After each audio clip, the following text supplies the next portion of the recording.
آج ہم تاریخ کے ایسے موڑ پر چلتے ہیں، ایک ایسا لمحہ جب ایک فیصلہ پوری اسلامی دنیا کا مستقبل ہمیشہ کے لیے بدلنے والا تھا۔ یہ وہ لمحہ تھا جب خلافت نے بادشاہت کا روپ دھار لیا۔ تو یہ کہانی ہے اقتدار کی، اصولوں کی اور ان عزائم کی جنہوں نے تاریخ پر ایسے گہرے نقش چھوڑے جو آج بھی نظر آتے ہیں۔ تو سب سے بڑا سوال یہی ہے نا، کہ آخر ایسا کیا ہوا کہ وہ نظام جو مشاورت اور اتفاق رائے پر کھڑا تھا، وہ کیسے تلوار اور تخت کی سیاست کا شکار ہو گیا؟ چلیں اس کہانی کے ان اوراق کو پلٹ کر دیکھتے ہیں جنہوں نے تاریخ کا رخ ہی موڑ دیا۔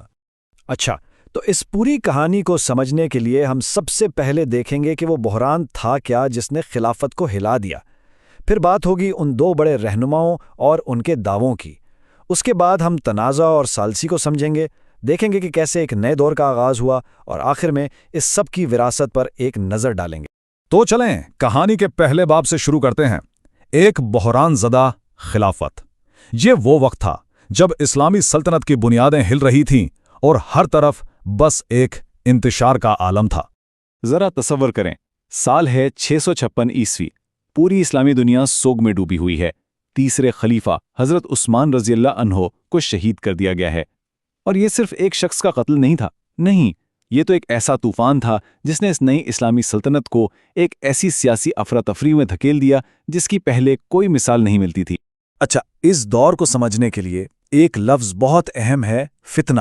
اب اس کا مطلب صرف خانہ جنگی یا لڑائی نہیں ہے۔ فتنہ دراصل ایک ایسی آزمائش ہوتی ہے جو پورے معاشرے کی بنیادوں کو ہلا کر رکھ دیتی ہے، اور یہ تاریخ کا پہلا فتنہ تھا، ایک ایسی تقسیم جس کا تجربہ امت نے اس سے پہلے کبھی نہیں کیا تھا۔ دیکھیں، 632 میں پیغمبر اسلام صلی اللہ علیہ وسلم کے وصال کے بعد سے 656 تک خلافت راشدہ کا دور کافی حد تک استحکام کا دور تھا، سب کچھ ٹھیک چل رہا تھا۔ لیکن پھر حضرت عثمان کی شہادت نے اس پرسکون دور کا اچانک خاتمہ کر دیا اور ایک ایسے بحران کو جنم دیا جس کی کوئی مثال نہیں تھی۔ اب اسی بحران کے بیچ منظر پر دو بڑی شخصیتیں سامنے آتی ہیں، اور انہی کا تصادم اس دور کی تقدیر لکھنے والا تھا۔ ایک طرف تھے پیغمبر اسلام کے داماد حضرت علی ابن ابی طالب، اور دوسری طرف شام کے طاقتور گورنر حضرت معاویہ ابن ابی سفیان۔ اب ان دونوں کے موقف میں ایک بنیادی فرق تھا۔ حضرت علی کا کہنا تھا کہ وہ چوتھے خلیفہ ہیں، امت نے ان کی بیعت کی ہے تو ان کی جانشینی جائز ہے۔ لیکن دوسری طرف حضرت معاویہ کا مطالبہ بالکل مختلف تھا۔ وہ مقتول خلیفہ کے رشتہ دار تھے، اور ان کا کہنا تھا کہ بھئی بیعت بعد میں، پہلے انصاف ہو، یعنی قاتلوں سے قصاص لیا جائے۔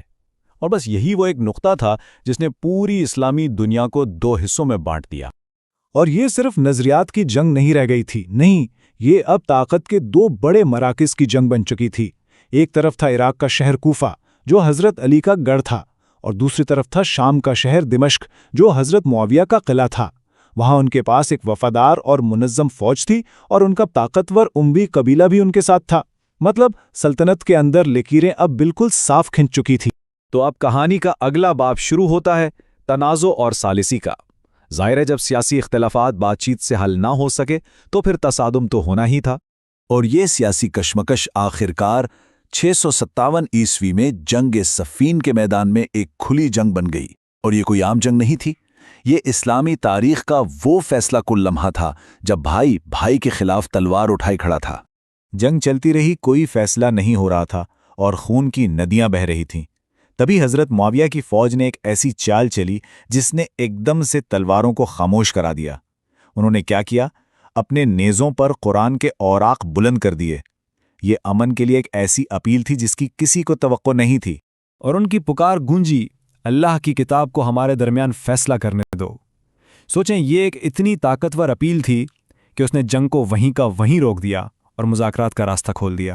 اب ہوا یہ کہ حضرت علی اپنے حامیوں کے دباؤ میں آ کر ثالثی کے لیے مان تو گئے، لیکن یہ فیصلہ ان کے لیے سیاسی طور پہ بہت مہنگا پڑا۔ ثالثی کا جو نتیجہ نکلا اس نے حضرت علی کے اختیار کو شدید کمزور کر دیا، اور دوسری طرف حضرت معاویہ ایک بہت بڑے سیاسی رہنما کے طور پر ابھرے۔ یہ جنگ کے میدان میں نہیں بلکہ سیاست کے میدان میں ایک بہت بڑی جیت۔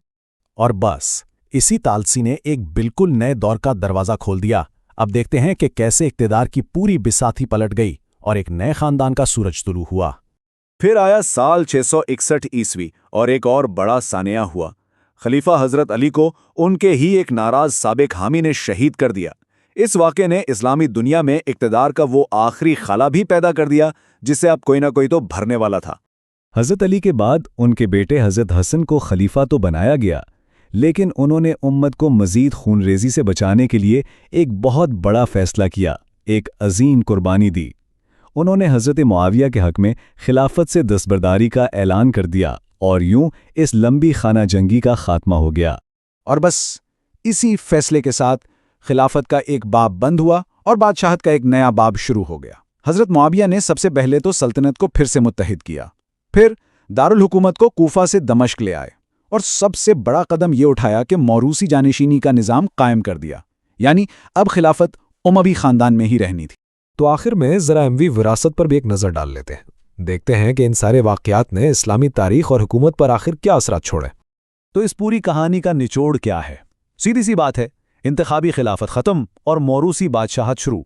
اسلام کا سیاسی مرکز ہمیشہ کے لیے دمشق منتقل ہو گیا، اور سب سے اہم بات، وہ سیاسی تقسیم جو اس وقت پیدا ہوئی تھی وہ اتنی گہری ہو گئی کہ آگے چل کر اسی نے سنی شیعہ تفریق کی بنیاد رکھی۔ اچھا، تو یہ سب جاننا اہم کیوں ہے؟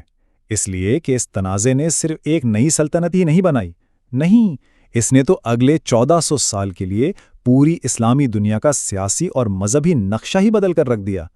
اور سچ پوچھیں تو اس کی گونج آج بھی ہماری دنیا میں سنائی دیتی ہے۔ اور آخر میں یہ سب ہمیں ایک بڑے بنیادی سوال پر لا کر کھڑا کر دیتا ہے، تاریخ کو اصل میں بناتا کیا ہے، طاقت یا اصول؟ اس کہانی کا ہر ایک پہلو، ہر ایک موڑ ہمیں اسی سوال پر سوچنے پر مجبور کرتا ہے۔